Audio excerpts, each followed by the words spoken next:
Alright, hi, I'm Maud. Welcome to Gather Traditions. Today I wanted to talk about a couple of things that have helped me as we start a brand new homestead and pretty much our first homestead while raising 3 children under 5 years old.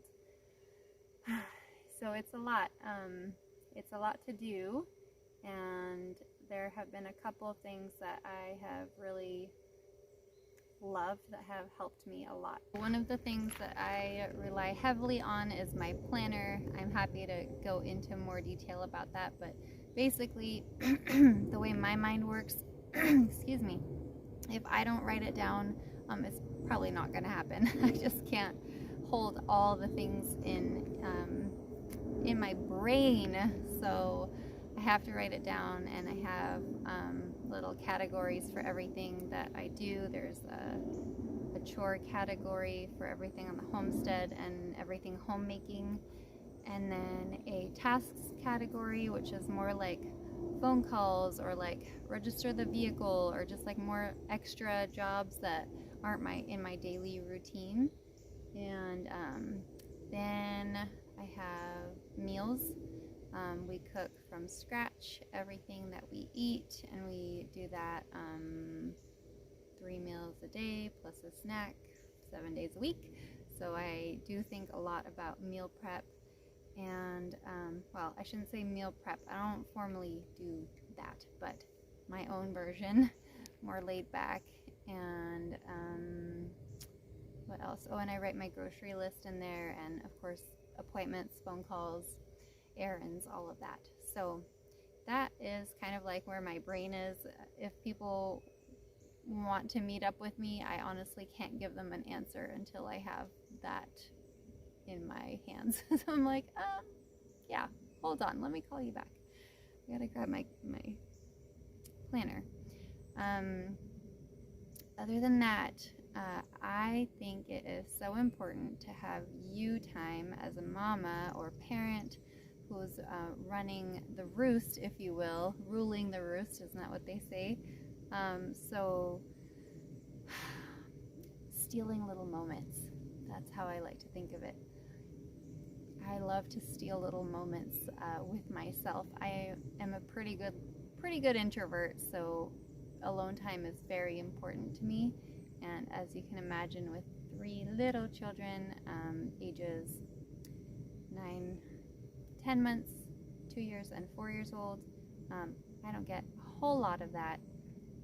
But I tell you, I carve out something every day, and that is precious to me. And I will also, so one place where I do that is nap time. Nap time is a great gift of God to mothers, if you ask me. And another little time is I do aim to get my kids down pretty early for bedtime, so that I have, I shoot for an hour before bed. That's just open, free time that I can relax or chat with my husband, catch up. And that doesn't always happen, and that's cool. But when it does, it's glorious, and I appreciate trying to reserve, so that ends up being a couple of hours each day that aren't in full-blown mom mode. So steal some moments, write your thoughts down, get a planner if that's how your mind works, and if not, I don't know how do other people do it. I really don't know. I have to have a planner. Let's see, other than that, and it kind of goes hand in hand, but rest, so stealing those little moments and finding some time to rest. I have found that it doesn't so much matter if I actually fall asleep. As you can imagine, with so many young ones close in age, I don't always sleep through the night necessarily, and I don't count on it, but finding that time when the kids, I have synchronized all their naps miraculously. I really didn't think I'd be able to, but by the time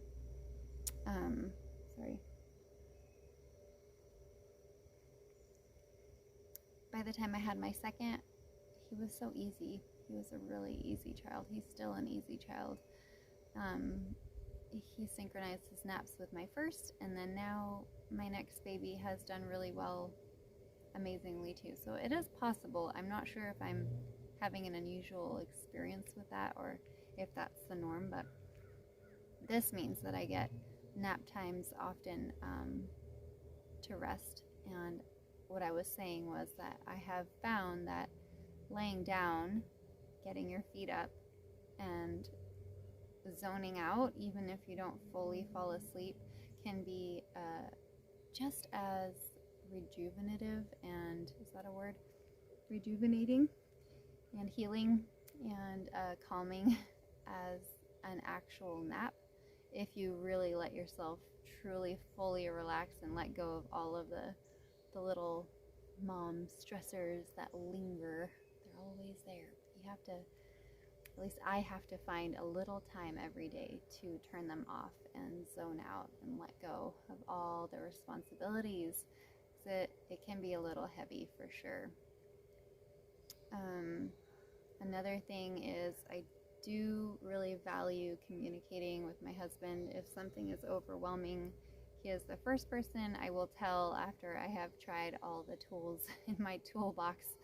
I'll say, hey, I call him Baba, hey Baba, like nap time's not working and I'm not getting a rest. I need you to come in and look at this situation with fresh eyes. And very often he's extremely helpful. And so definitely reaching out to your husband or to friends, whatever your current struggle is. I think we're stronger together, especially as mothers. It can be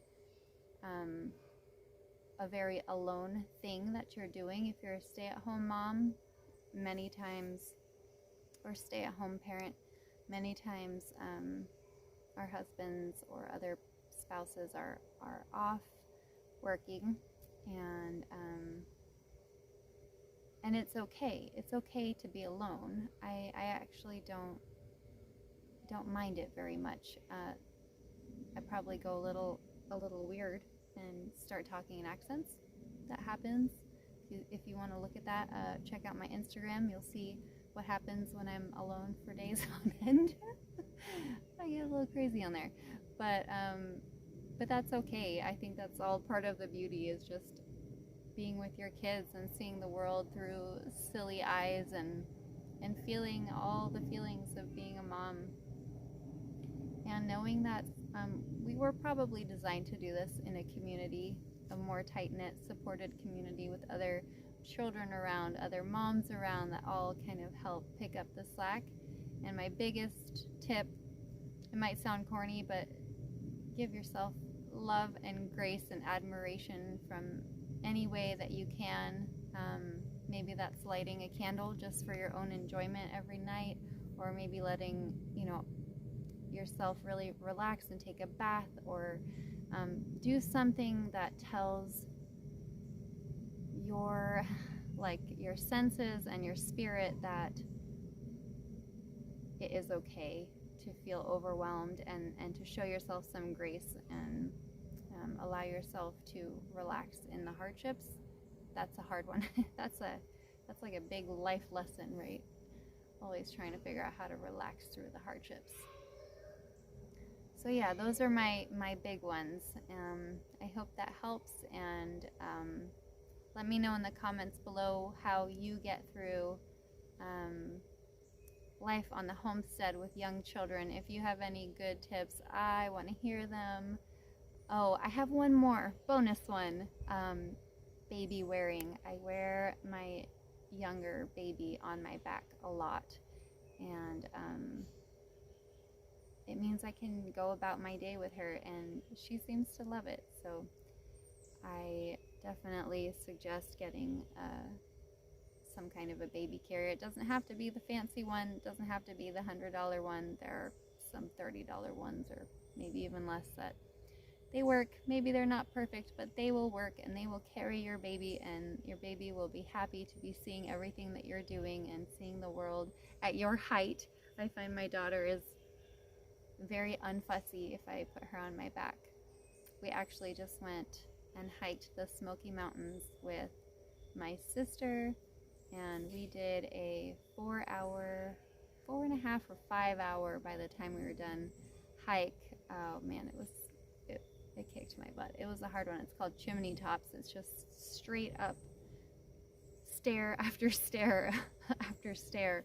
I cannot tell you how many stairs we climbed, but she was on my back the entire time, and she did absolutely fantastic. I was floored. Usually she gets fussy a little bit and when it's time for bed, and she didn't. She just fell asleep on my back, and the rest of the time was just looking in wonder at all of the trees and nature. And yeah, baby wearing's a great tool. Very thankful for that.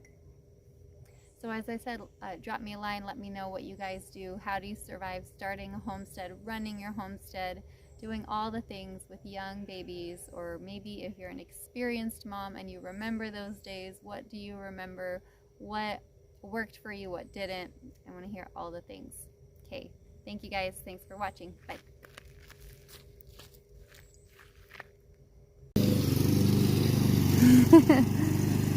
Bubba's teaching Bjorn how to mow the lawn. Woo! Straight up the hill.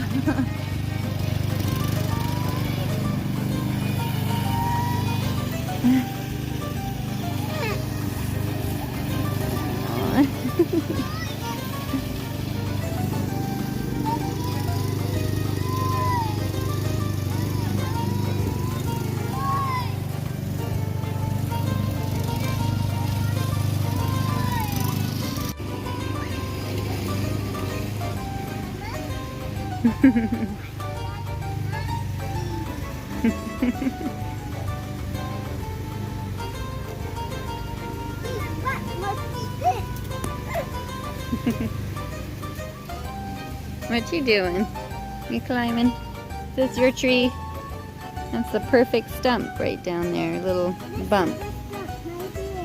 That's perfect for a step, huh?